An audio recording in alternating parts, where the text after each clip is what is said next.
There's just so many silly things that happen. For example, the killer stands next to you nearly every single time for around 5 seconds to get you to jump out of your skin.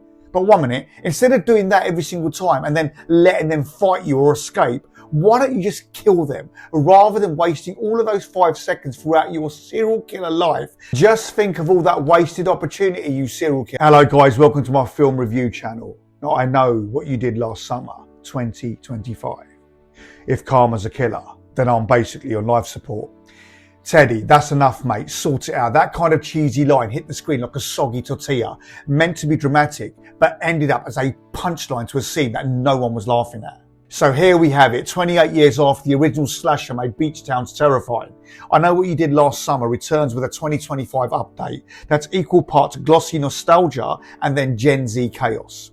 Directed by Jennifer Robinson, famously of Do Revenge, this isn't a reboot, it's a requel, dragging the past into the present with blood, glitter, and a few TikTok references too many. Look, it is in parts stylish, but mainly a shallow legacy sequel that's more interested in hashtags than horror. The setup is classic. A group of friends cause a tragic accident on the 4th of July, and then they cover it up. And then a year later, someone starts picking them off. But this time, the killer's hook isn't the only thing recycled. The plot, the pacing, and even the scares feel like they were pulled from a slasher starter kit. Look, I don't want to knock it down completely. Visually, the film is a stunner.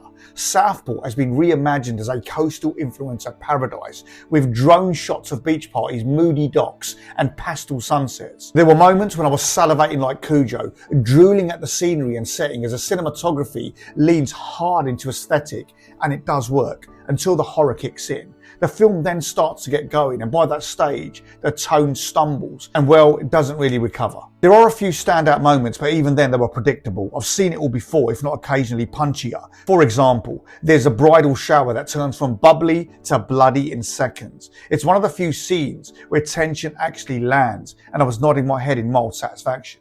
Then we have the surreal dream sequence, featuring a ghostly cameo that critics called paint-huffingly weird. It's bizarre but memorable, and make of that what you want. Then we have the bait and switch scene involving a car charger and a fridge door that tries to out-scream, well, the film Scream, but instead it lands with a thud and leaves you feeling a little bit underwhelmed. Then don't even get me started on the kill scenes. They're a mixed bag, with some that are quite inventive and brutal, and then others that do feel like they were edited with a butter knife. And the dialogue is such genius renditions such as, "Do you think this is karma?" followed by, "I don't know, maybe." Now forgive me if I get this wrong, but I do not think they are winning any awards anytime soon. Now I get what is going on, at least I think I do. The film tries to say something deeper. There's a subplot about the town's elite scrubbing of the 1997 massacre from the internet to boost property values. A clever idea, but I felt that was barely explored. Then you have the therapy culture, the influencer life, and then the Gen Z buzzwords, which get tossed in like seasoning, but none of it sticks. There's even a horror podcaster named Tyler Trevino, who feels like she wandered in from a different movie entirely. Her scenes are amusing, but ultimately distracting.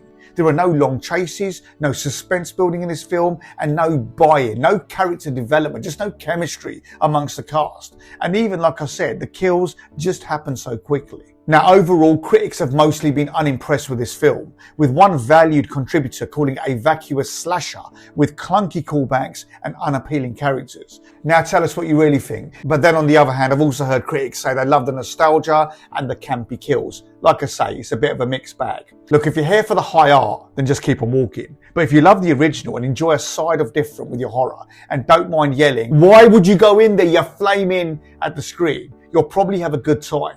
Because then it does exactly what it says on the tin.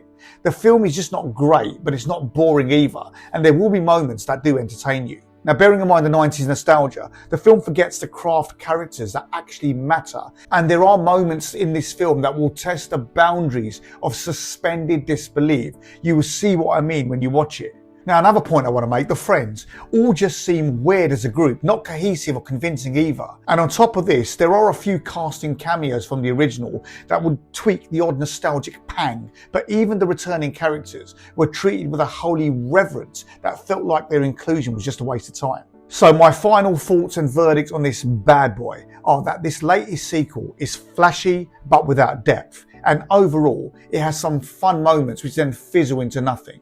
I would honestly say that I don't think I've seen a more jarring and sudden character assassination in such a bizarre manner. There's just so many silly things that happen. For example, the killer stands next to you nearly every single time for around 5 seconds to get you to jump out of your skin.